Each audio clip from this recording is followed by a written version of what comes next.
ప్రధానమంత్రి నరేంద్ర మోదీ దేశ ప్రజలను ఉద్దేశించి మరి కాసేపట్లోనే ప్రసంగించనున్నారు. అన్లాక్ 2కు సంబంధించి ఇప్పటికే కేంద్ర హోంశాఖ మార్గదర్శకాలు విడుదల చేసింది. ఈ నేపథ్యంలో మోదీ మరోసారి జాతిని ఉద్దేశించి ప్రసంగించనున్నారు. ప్రధానంగా కరోనా వైరస్ వ్యాప్తి, దాని నిర్మూలనకు తీసుకుంటున్న చర్యలపై మాట్లాడే అవకాశం ఉంది. ఆయన దేశవ్యాప్తంగా కరోనా రక్కసి కరాళ నృత్యం చేస్తున్న నేపథ్యంలో ప్రజలకు మరోసారి ప్రధాని సూచనలు, సలహాలు ఇవ్వనున్నట్టుగా తెలుస్తోంది. గాల్వన్ లోయలో భారత్ చైనా మధ్య ఘర్షణలపై కూడా ప్రధాని తన ప్రసంగంలో ప్రస్తావించే అవకాశం ఉంది.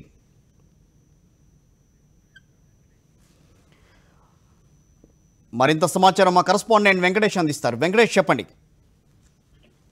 మరికొద్ది క్షణాల్లో ప్రధానమంత్రి ప్రసంగం ప్రారంభం కాబోతుంది. ప్రధానంగా ఈ చైనాతో నెలకొన్నటువంటి వివాదం, మరోవైపు చైనీస్ వైరస్, ఈ రెండు సంక్షోభాల నేపథ్యంలో ప్రధాని ఏ అంశం పైన ఫోకస్ పెడతారన్నది ఇప్పుడు చర్చనీయాంశంగా మారింది.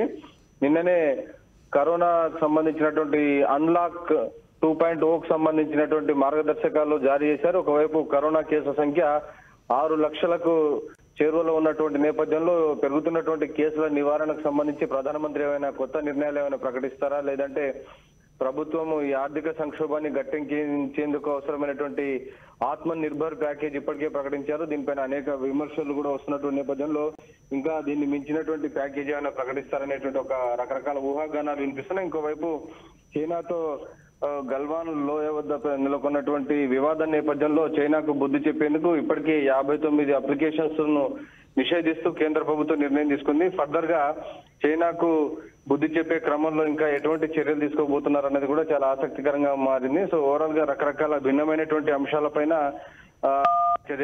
ఫోకస్ పెడతారనేటువంటి అంశంపైన రకరకాల ఊహాగానాలు వినిపిస్తున్నాయి. సో అంశం ఏదైనప్పటికీ కూడా మొత్తం ఇది చైనా కేంద్రీకృతంగానే ఉండేటువంటి అవకాశం ఉంది. ఒకవైపు చైనాతో సరిహద్దు వివాదం, మరోవైపు చైనీస్ వైరస్ సృష్టించినటువంటి సంక్షోభం, అది ఆర్థిక సంక్షోభం కానీ ఆరోగ్యపరంగా నెలకొన్నటువంటి సంక్షోభం. సో ఈ చైనీస్ సృష్టించినటువంటి సంక్షోభం నేపథ్యంలో ప్రధానమంత్రి ఈరోజు మరికొద్ది క్షణాలు ఆయన ప్రజల ముందుకు రాబోతున్నారు. ఇప్పటికే ఆయన అనేక సార్లు ఈ అంశానికి సంబంధించి ప్రధానంగా ఈ చైనీస్ వైరస్ 4-5 సార్లు ప్రసంగించినటువంటి పరిస్థితులు మనం చూసాం. సో ఆ నేపథ్యంలో ప్రధానమంత్రి ఇప్పటికే ఒక అంశాన్ని ప్రకటించారు. మొన్న మన్ కీ బాత్ లో, మొన్న సండే రోజు మన్ కీ బాత్ ప్రధానమంత్రి దేశ ప్రజలందరినీ ఉద్దేశించి ప్రసంగించారు. ఆ సందర్భంగా ఇప్పటికే భారత భూభాగంపై కన్నేసినటువంటి దుష్ట శక్తులకు గట్టి బుద్ధి చెప్పామనేటువంటి ఒక అంశాన్ని ఆయన స్పష్టం చేశారు. సో ఆ మేరకు ఇమీడియట్ గా మన్ కీ బాత్ ప్రోగ్రామ్ అయిన నెక్స్ట్ డేనే మండే నిన్న రాత్రి 59 చైనా అప్లికేషన్స్ ను నిషేధిస్తూ నిర్ణయం తీసుకున్నారు. అందులో టిక్ టాక్ లాంటి చాలా పాపులర్ అయినటువంటి ఈ యాప్ కొన్ని కోట్ల మంది యూజర్స్ ఉన్నారు. సో ఆ టిక్ టాక్ యాప్ ద్వారా कोरोना वैश्विक महामारी के खिलाफ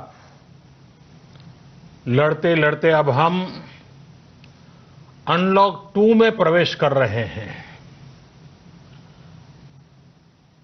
और हम उस मौसम में भी प्रवेश कर रहे हैं जहां सर्दी, जुकाम, खांसी, बुखार, ये सारे न जाने क्या क्या होता है, ये मामले बढ़ जाते हैं।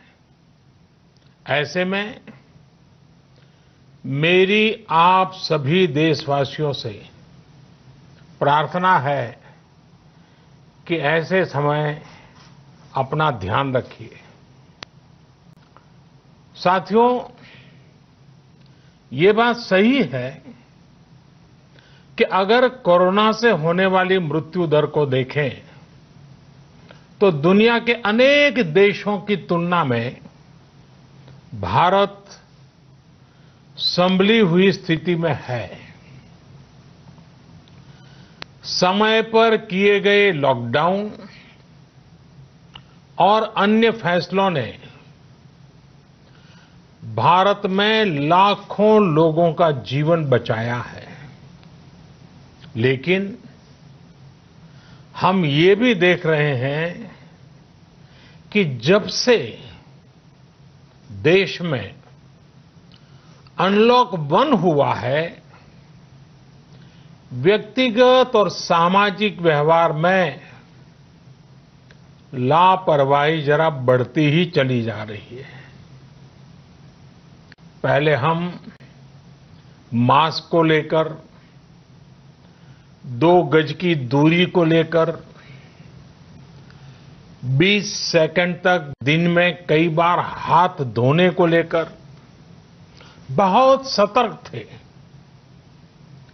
लेकिन आज जब हमें ज्यादा सतर्कता की जरूरत है तो लापरवाही बढ़ना बहुत ही चिंता का कारण है। साथियों, लॉकडाउन के दौरान बहुत गंभीरता से नियमों का पालन किया गया था। अब सरकारों को, स्थानीय निकाय की संस्थाओं को, देश के नागरिकों को फिर से उसी तरह की सतर्कता दिखाने की जरूरत है। विशेषकर कंटेनमेंट जोन्स, उस पर तो हमें बहुत ध्यान देना होगा। जो भी लोग नियमों का पालन नहीं कर रहे हैं, हमें उन्हें टोकना होगा, रोकना होगा और समझाना भी होगा। अभी आपने खबरों में देखा होगा, एक देश के प्रधानमंत्री पर 13,000 रुपये का जुर्माना इसलिए लग गया क्योंकि वो सार्वजनिक स्थल पर मास्क पहने बिना गए थे।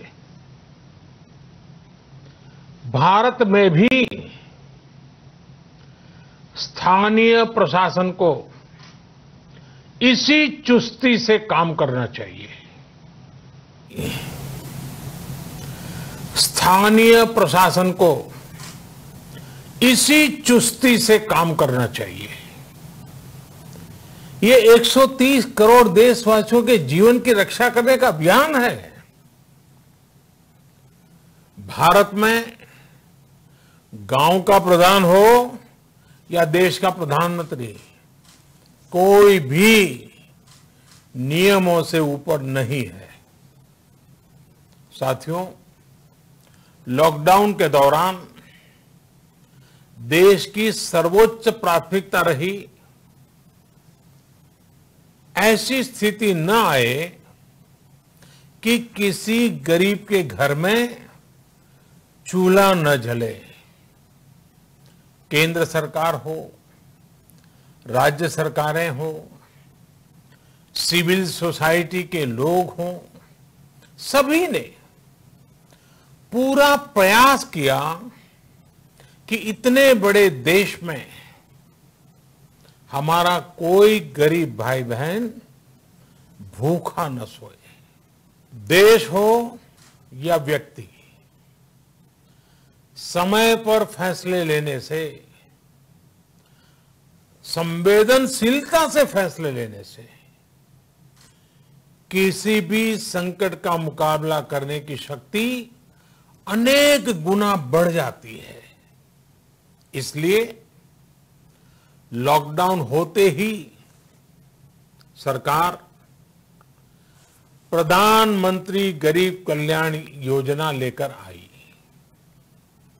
इस योजना के तहत गरीबों के लिए 2.25 लाख करोड़ रुपए का पैकेज दिया गया। साथियों, बीते 3 महीनों में 20 करोड़ गरीब परिवारों के जनधन खातों में सीधे 31,000 करोड़ रुपया जमा करवाए गए हैं। इस दौरान 9 करोड़ से अधिक किसानों के बैंक खातों में 18,000 करोड़ रुपए जमा हुए हैं।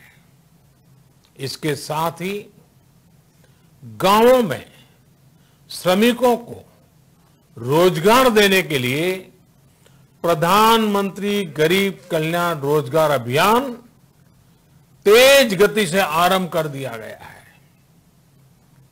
इस पर सरकार 50,000 करोड़ रुपए खर्च कर रही है। लेकिन साथियों, एक और बड़ी बात है जिसने दुनिया को भी हैरान किया है, आश्चर्य में डुबो दिया है। वो ये कि कोरोना से लड़ते हुए भारत में 80 करोड़ से ज्यादा लोगों को 3 महीने का राशन, यानी परिवार के हर सदस्य को 5 किलो गेहूं या चावल मुफ्त दिया गया। इसके अतिरिक्त प्रति परिवार हर महीने 1 किलो दाल भी मुफ्त दी गई। यानी एक तरह से देखें तो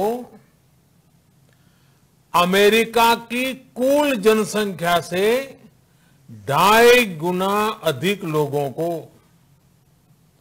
ब्रिटेन की जनसंख्या से 12 गुना अधिक लोगों को और यूरोपियन यूनियन की आबादी से लगभग 2 गुने से ज्यादा लोगों को हमारी सरकार ने मुफ्त अनाज दिया है।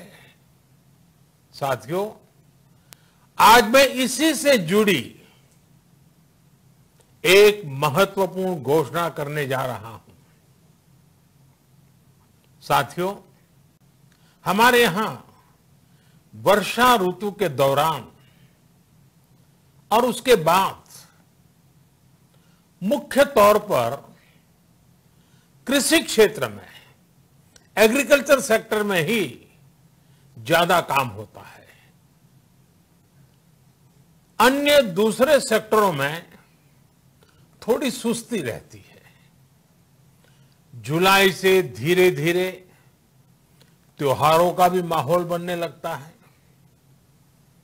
अब आप देखिए, अभी 5 जुलाई को गुरु पूर्णिमा है, फिर सावन शुरू हो रहा है, फिर 15 अगस्त आएगी, रक्षाबंधन आएगा, कृष्ण जन्माष्टमी आएगी, गणेश चतुर्थी आएगी, ओणम होगा और आगे जाएं तो काटी बिहू है, नवरात्रि है, दुर्गा पूजा है, दशहरा है, दीपावली है, छठी मैया की पूजा है।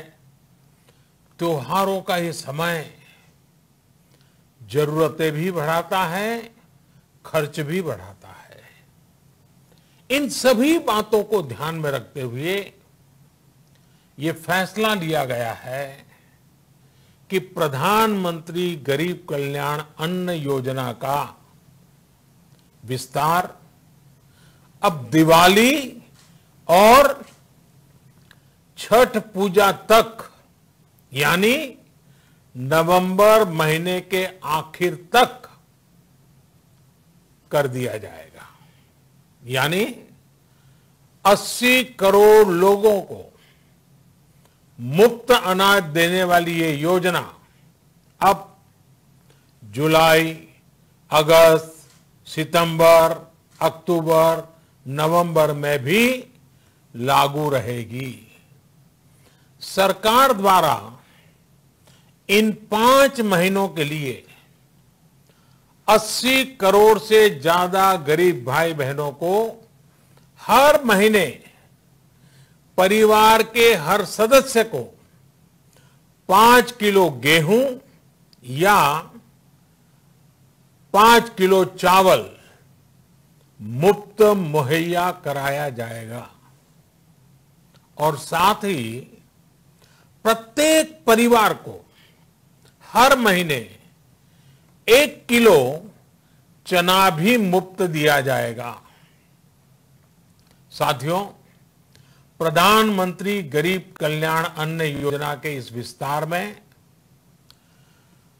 90,000 करोड़ रुपए से ज्यादा खर्च होंगे।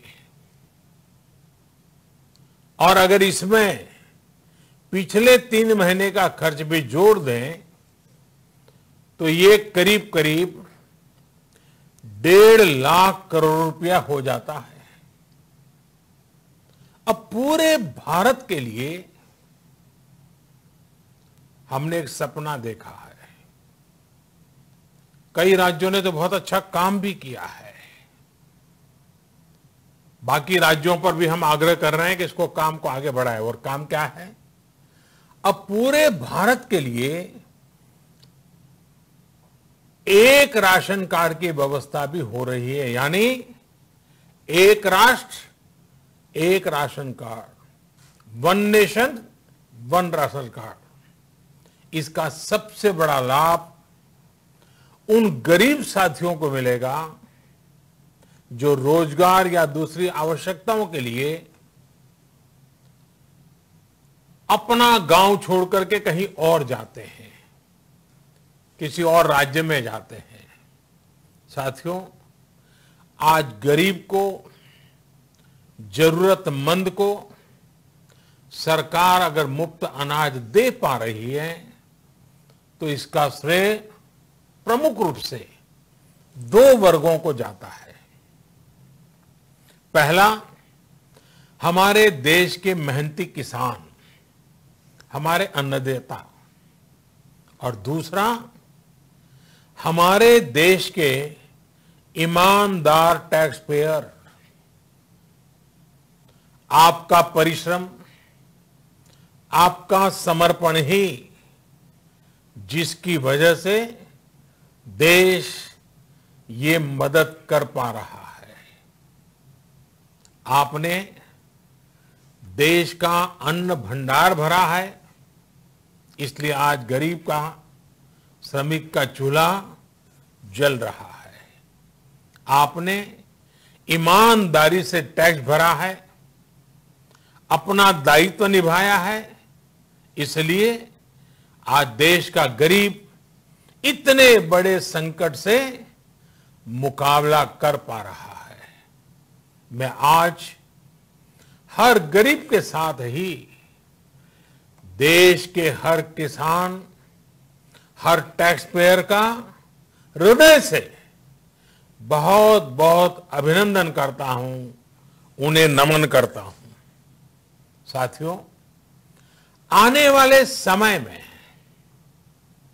हम अपने प्रयासों को और तेज करेंगे। हम गरीब, पीड़ित, शोषित, वंचित हर किसी को सशक्त करने के लिए निरंतर काम करेंगे। हम सारी एहतियात बरतते हुए इकोनॉमिक एक्टिविटीज को और आगे बढ़ाएंगे। हम आत्मनिर्भर भारत के लिए दिन रात एक करेंगे। हम सब लोकल के लिए वोकल होंगे। इसी संकल्प के साथ हम 130 करोड़ देशवासियों को मिलजुल करके संकल्प के साथ काम भी करना है, आगे भी बढ़ना है। फिर से एक बार मैं आप सबसे प्रार्थना करता हूं, आपके लिए भी प्रार्थना करता हूं, आपसे आग्रह भी करता हूं, आप सभी स्वस्थ रहिए, 2 गज की दूरी का पालन करते रहिए, गमछा, फेस कवर, मास्क ये हमेशा उपयोग कीजिए। कोई लापरवाही मत बरतिए। इसी आग्रह, इसी कामना के साथ मैं आप सभी को बहुत बहुत शुभकामनाएं देता हूं। धन्यवाद।